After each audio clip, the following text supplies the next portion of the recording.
오늘 목사님이 여러분과 함께 나눈 말씀의 제목이 뭐예요? 내가 뭐길래라는 거예요. 내가 뭐길래. 여러분 뭐길래 이렇게 잘생겼어요? 여러분이 뭐길래 그렇게 예쁘십니까? 거짓말 엄청 많이 했네요 제가. 사실 여러분들을 볼 때마다 내가 그렇게까지 여러분들 막 모습만 봐도 너무 예쁘다, 너무 사랑스럽다 막 이렇게까지 말하진 않았던 것 같은데, 이번 주 수요일 날 뭐 선교 이후에 이제 교회 자주 오는 친구들이 있어요. 수요 예배를 드리는데 제가 예배를 드리면서 내내 하나님을 보지 못하고 CCTV에 비춰지는 이 3명의 친구만 보게 됐어요.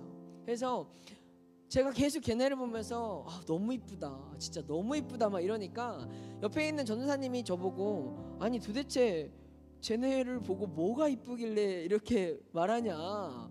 거기에는 여러분이 잘 알고 있는 우리 모승재 씨가 있고요, 모승윤 씨가 있고 모예준 씨가 있었어요. 그 시커먼 3명이 CCTV에 딱 그 화면을 비추고 있는데 저도 모르게 걔네를 보면서 너무 이쁘지 않냐, 얘네 너무 사랑스럽지 않냐 이렇게 말하고 있는 거예요. 그래 알 수 없는, 저를 이해하지 못하는 전도사님은 도대체 쟤네가 뭐길래 목사님 얘네를 예쁘다고 하냐. 여러분 제 스스로도 다시 한번 물어봤습니다. 도대체 이 친구들이 뭐길래 이렇게 사랑스러울까? 라는 생각을 하는데 하나님이 목사님 마음에 이런 감동을 주시는 거예요. 너도 똑같아. 네가 뭐길래, 너가 뭐를 잘한다고, 너가 뭐 대단하다고, 너가 뭐 예쁘다고 내가 너를 사랑하겠어. 그런데 하나님이신 나는 너가 있는 그 자체만으로도 행복해 라고 말씀을 해주시는 것 같더라고요.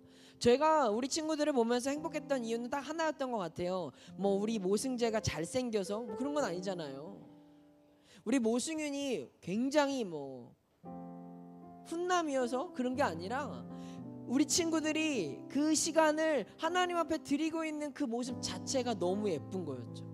사실 예배를 들어가기 전에 우리 어떤 친구가 목사님한테 그렇게 얘기하는 거예요. 아니 사실 우리가 수요 예배 꼭 드려야 되냐고. 여러분 우리가 수요 예배를 꼭 드려야 될까요? 금요 예배를 꼭 나와야 될까요? 우리가 주일 예배를 하나님 앞에 꼭 이렇게 현장에서 드려야 될까요? 여러분 반드시 꼭 그래야만 한다 아니라고 말할 수도 있죠. 근데 중요한 건 하나님은 지금 내가 있는 그 자리에 나와 함께 하시고 내가 시간과 마음을 어디에 드리고 있는지를 누구보다도 잘 아시기 때문에 여러분 우리는 그 예배를 드리기 위해서 예배에 나오는 게 아니라 누구에게 인정받고 칭찬받고 싶어서 이 자리에 있는 게 아니잖아요. 우리가 예배를 드리는 이유는 하나님 지금 내가 하나님을 사랑하기 때문에 정할 수 있는 가장 최고의 선택을 한다라는 거죠. 여러분이 만약에 그 시간에 다른 데 있어 보세요. 과연 여러분이 예배당에 있는 것과 PC방에 있는 것 중에 어느 자리가 하나님을 사랑한다고 고백할 수 있는 자리일까요? 여러분이 살아가면서 하나님을 사랑한다라고 고백하고 말할 수 있고 그리고 그것을 드러낼 수 있는 자리가 어디냐면 바로 내가 있는 이곳이라는 거죠. 여러분이 매일매일 예배를 드리고 큐티를 하고 찬양을 불러야 되는 이유는 이런 것 같습니다. 내가 뭐 대단한 걸 하기 위해서가 아니라 그냥 지금 하나님을 사랑하기 때문에. 그러면 하나님은 우리의 그 모습 자체를 사랑하시는 분이기 때문에 내가 어떠한 삶을 살아왔든 내가 얼마나 엉망진창이든 중요하지 않다라는 거죠. 내가 부족해도 내가 못났어도 내가 잘하는 게 없어도 하나님은 내가 뭐길래 나를 위해 자기의 생명까지 자기의 하나뿐인 아들까지 내어주신 우리를 그토록 사랑하시는 분이라는 거죠. 여러분 소크라테스 철학자 아시나요? 알아요. 그런 수많은 철학자들이요 인간에 대해서 고민했대요. 도대체 인간은 무슨 존재일까? 생물학적으로 철학적으로 심리학적으로 아무리 그렇게 똑똑한 사람들이 고민을 해도 과연 인간은 어떤 존재인가라는 것에 대해서 명확한 답을 주지 못합니다. 그런데요 목사님이 이번 필리핀을 다녀오면서 인간에 대해서 다시 한번 생각한 게 뭐냐면 왜 누구는 잘 살고 누구는 못 살지? 왜 누구는 이렇게 좋은 곳에서 태어나고 왜 누구는 우리보다 힘들고 열악한 곳에서 태어났을까? 그거는 우리가 선택하는 게 아니잖아요. 하나님이 우리를 그렇게 태어나게 해주신 거잖아요. 왜 승범이는 이렇게 태어났고 왜 필리핀에 있던 그 친구들은 거기서 태어났을까? 승범이가 태어나기 전부터 하나님한테 잘 보였나요? 이한이가 태어나기 전부터 하나님을 위해서 어떤 걸 했을까요? 사실 우리는 내가 지금 태어나고 누리고 있는 것들이 얼마나 좋고 감사한지 몰랐는데 막상 우리보다 더 열악한 곳에서 살아가고 있는 사람들을 보니까 변기가 뚜껑이 있는 게 그렇게 감사한 줄 알았고, 우리가 에어컨을 틀면서 살아갈 수 있는 게 이렇게 행복한 거라는 걸 알게 되었잖아요. 사랑하는 우리 청소년 여러분, 여러분이 뭘 해서 지금 누리고 있다고 생각한다면, 아니면 여러분이 잘났기 때문에, 나는 소중하기 때문에, 나는 특별하기 때문에 여러분이 뭔가 대단한 사람처럼 느끼고 있다면, 여러분 대단한 거, 우리가 대단한 건 아무것도 없습니다. 당신이 뭐길래 그렇게 잘났습니까? 당신이 뭐길래 그렇게 하나님 앞에 뻔뻔할 수 있습니까? 당신이 뭐길래 교회 오면서 하나님을 믿으면서 그렇게 부끄러움 없이 당당하게 찬양을 안 하고도, 예배를 드리지 않고도, 죄를 지으면서도 아무렇지 않게 살아갈 수 있냐라는 거죠. 여러분, 우리는 어떠한 대단한 존재가 아니라는 걸 기억했으면 좋겠습니다. 우리는 잘난 게 없는 사람이라는 걸 기억했으면 좋겠습니다. 우리가 은혜를 받았고 하나님을 믿고 예배를 드리지만 그것이 나를 당당하게 만들어주고 나를 대단한 사람으로 만들어주는 건 아니라는 걸 여러분이 인정하셔야만 한다는 거죠. 왜냐하면 이제 우리 개학하잖아요. 개학한 후에 여러분이 학교에서의 여러분이 다시 돌아온 일상을 한번 돌아보세요. 달라졌습니까? 뭐 대단해졌습니까? 은혜를 받았어도, 선교를 다녀왔어도, 하나님을 경험했어도 우리의 돌아온 현실이 얼마나 달라졌냐라는 거죠. 그때 우리가 고백해야 될 말이 바로 이거예요. 그치, 내가 뭐길래 뭐 대단한 삶을 꿈꿨지? 내가 뭐길래 나는 엄청 달라질 거라고 말했지? 내가 뭐길래 하나님 나는 이제 이런 삶을 살겠다고 자신 있게 말했지? 여러분, 우리의 모습은 여전히 또 똑같이 무너지고, 여전히 또 똑같이 주저앉고, 여전히 또 똑같이 귀찮고 힘든 일이라면 회피해버리는 게 우리들의 모습이라는 것입니다. 그래서 여러분들은 이해할 수가 없는 것 같아요. 특별히 우리 이 10대들을 이해하는 건 너무 어려운 것 같아요. 하루에도 수십 번씩 바뀌어지는 여러분들의 마음을 알 수가 없습니다. 좋았다가도 금세 식어져 버리고, 잘하겠다고 하다가도 조금만 지나면 내가 언제 그랬냐고 말해버리는 우리의 그런 모습들을 이해할 수가 없다라는 거죠. 근데 이런 이해할 수 없는 우리의 모습보다도 더 이해가 안 되는 분이 있어요. 누굴까요? 더 이해가 안 되는 분이 바로 하나님 아버지입니다. 왜냐하면 이런 우리들을 왜 이렇게 끝까지 사랑하시는지 모르겠어요.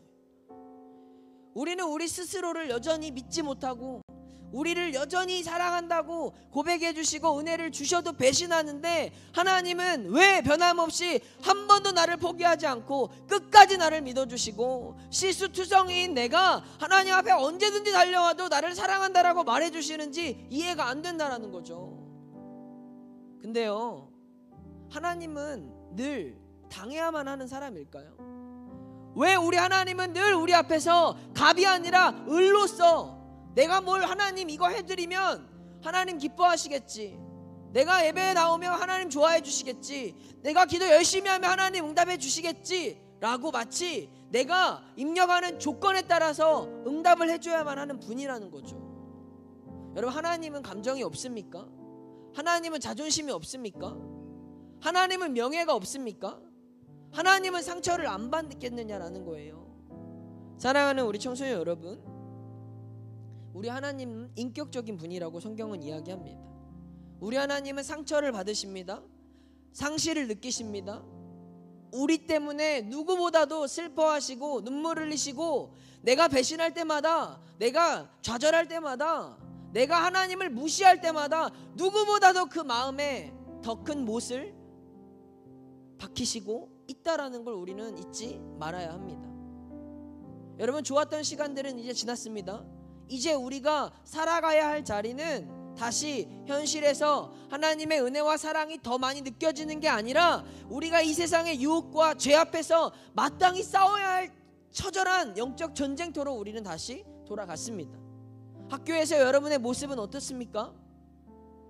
분명히 수련의 간증문을 보면서 이제는 잘할 거예요, 이제는 달라질 거예요 라고 썼던 여러분들이 오늘 이 자리에 앉아 있잖아요. 그런 우리들에게 오늘 주님은 다시 말씀하시는 거예요. 너 왜 똑바로 못 살았니? 가 아니라 내가 너를 얼마나 사랑하는지 알아?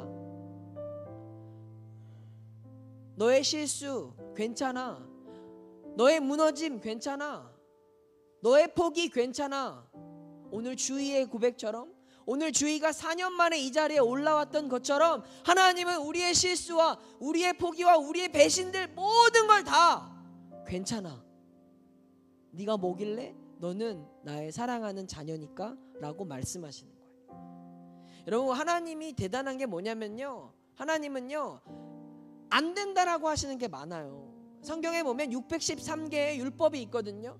하나님은요 성경을 통해서 이거 하지 마라, 저거 하지 마라, 이거 하면 안 된다, 이렇게 해야 된다, 우리에게 요구하시는 것들이 많아요. 그래서 우리들은 예수님을 믿으면서 살아가는 게 힘들다라고 느껴져요. 그래서 사람들은 예수님 믿으면 불편한 게 많고 힘든 게 많고 어려운 게 많다고 이야기해요. 여러분들이 좋아하는 게임도 못하고요, 여러분들이 좋아하는 도박 같은 것도 못하고요, 여러분이 좋아하는 음란한 모든 것들을 할 수가 없어요. 세상에서는 더 즐기고 누리고 쾌락을 위해서 살아가라고 이야기하지만 하나님은 하지 마라, 구별돼야 된다, 거룩해야 된다, 세상의 빛이 되어야 된다, 원수를 사랑해라, 포기해야 된다, 우리에게 수많은 것들을 요구하십니다.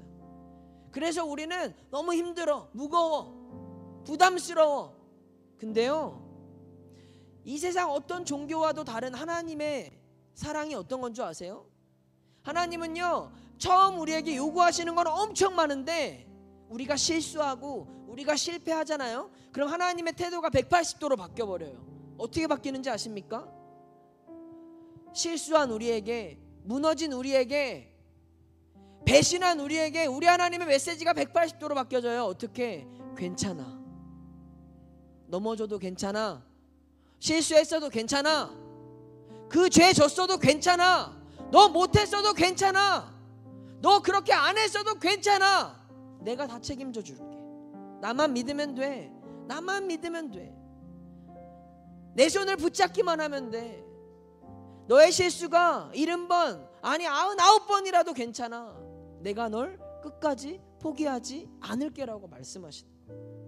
여러분, 이 하나님을 어떻게 가혹하다고 말할 수 있겠습니까? 이 하나님을 믿는 걸 왜 불편하다고 이야기할 수 있겠습니까? 세상에서는 용서가 없어요. 다른 어떤 곳에서는 실패한 사람에게, 배신한 사람에게 용서와 회복이 없단 말이에요. 근데 우리 하나님은 우리의 실패, 우리의 실수, 우리의 배신을 괜찮아라고 말씀하시는 거예요. 사랑하는 여러분, 실패를 두려워할 필요가 없습니다. 배신을 두려워할 필요가 없습니다. 우리의 무너짐을 두려워할 필요가 없습니다.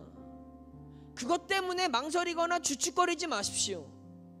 혹시라도 여러분들이 벌써부터 죄 때문에 마음이 힘들고 무너졌고 포기해도 상관없습니다. 왜냐하면 우리 하나님은 말씀해 주세요. 괜찮아, 너가 약속을 나중에 지켜도 괜찮아, 너가 그때 날 배신했어도 괜찮아, 너가 그때 날 실망시켰어도 괜찮아, 내 손 놓지 않기만 하면 돼, 나만 자꾸 따라오기만 하면 되라고 말씀해 주시는 거예요. 그런 하나님 앞에 우리가 해야 할 말, 저는 하나님 제가 뭐길래 저를 이렇게 사랑하시죠? 하나님 제가 뭐길래 저 이렇게 포기하지 않으시는 거예요? 라는 말씀을 올려드리고 싶었어요. 사랑하는 우리 청소년 여러분, 여러분의 삶이 쉽지 않다는 거 알고 있습니다. 왜냐하면 우리는 너무도 연약하고 너무도 마음이 갈 때 같아서 쉽게 무너지고 쉽게 포기하고 쉽게 바뀌는 거 알고 있습니다. 근데 하나님도 다 아세요. 하나님도 여러분의 마음을 다 아세요. 그런데 우리 하나님은요, 제일 하나님의 주특기가 뭐냐면, 우리 하나님이 제일 잘하시는 게 뭐냐면 가장 약한 사람을 사용하셔서 누구보다도 강한 사람으로 만들어 주신다라는 거예요. 여러분, 그 하나님을 신뢰하십니까? 다 못해도 괜찮아요. 공부 못해도 괜찮아요. 기도 잘 못해도 괜찮아요. 찬양 잘 못해도 괜찮아요. 여러분이 무언가 특별한 게 없어도 괜찮아요. 우리 하나님한테 필요한 건 내가 하나님을 놓지 않는 것만 있으면 되는 거예요. 내가 7번 넘어져도 다시 일어나서 하나님 옆에만 붙어 있으면 되는 거예요. 그러면 하나님은 그 약하고 실수투성이이고 부족한 나를 이 세상 누구보다도 빛나고 멋진 하나님의 자녀로 만들어 주실 거예요. 여러분, 그게 우리 하나님의 놀라운 그리고 이해할 수 없는 사랑입니다. 여러분, 그 사랑을 기억하십니까? 이제 그 사랑을 의지하며 살아갈 준비가 되셨습니까? 죽기까지 우리를 사랑하신 그 주님께 여러분, 이제 우리가 살아가는 삶의 자리에선 매일매일 십자가 앞에서 리셋하는 삶을 살아갑시다. 늘 무너진 내 삶을 보면서 내가 왜 이랬지? 내가 왜 이 모양이지? 도대체 난 어떻게 해야 되지라고 후회하고 절망하지 마시고, 하나님 제가 뭐길래 저를 이렇게 사랑하시죠? 하나님 제가 뭐길래 저 같았으면 지금이라도 불을 내리셔서 저 같은 사람을 혼내주셨어야 마땅한데, 하나님 제가 뭐길래 저를 아직도 이렇게 지켜주시나요? 저를 아직도 이렇게 포기하시지 않으셨나요? 여러분, 매일매일 우리는 하나님의 그 십자가 사랑을 바라보면서 리셋하며 나아가시면 되는 거예요. 여러분들이 지금 어떤 마음일지 나는 모르지만 우리 하나님은 다 아시잖아요. 여러분이 이제 학교 생활을 위해서, 여러분의 진로를 위해서, 입시를 위해서 달려가야 할 모든 길은 우리는 모르지만 하나님은 아시잖아요. 그러면 우리는 하나님한테 그저 감사한 마음으로 나아가시면 됩니다. 그저 겸손한 마음으로 나아가시면 되는 거예요. 제발 하나님 앞에서 교만하거나, 하나님 앞에서 하나님을 무시하거나, 하나님 앞에서 내 멋대로가 아니라, 하나님 제가 뭐길래 저를 이렇게 사랑해 주시나요? 하나님 제가 뭐길래 아직도 저를 포기하지 않으셨나요? 이런 하나님 앞에서의 미안함으로, 하나님을 사랑하는 겸손함으로 여러분이 나아가신다면, 여러분이 새로운 시작하는 학기가, 여러분이 앞으로 걸어가는 모든 날이 날마다 하나님 안에서 새로워질 줄 믿습니다. 여러분이 하나님 앞에 그러한 고백으로 나아갈 때 여러분의 삶에 다시 일어날 새 힘을 허락해 주실 줄 믿습니다. 그런 여러분의 믿음이 이 세상 누구보다 강력한 하나님의 사람으로 세워지는 열쇠가 되길 주님의 이름으로 축원합니다. 그래서 이 시간 함께 나누고 싶은 찬양은요, 이런 찬양이에요. 아 맞다. 여러분 이 찬양 아시나요? 이 찬양의 가사가 이런 거예요. 아 맞다, 하나님이 나를 사랑하셨지. 아 맞다, 하나님이 나를 사랑하셨지. 여러분, 우리가 죄악 때문에 무너지는 일들이 많아질 거예요. 근데 그때마다 기억합시다. 아 맞다, 하나님이 나를 사랑하셨지. 아 맞다, 내가 하나님의 자녀였지. 아 맞다, 하나님이 나를 위해 예수 그리스도를 이 땅에 보내주셨지. 여러분, 이 믿음을 가지고 우리 다시 일어나서 이 세상 가운데 결코 무너지지 않는 하나님의 자녀로 승리하는 우리 모든 학생들이 되기를 주님의 이름으로 축원합니다.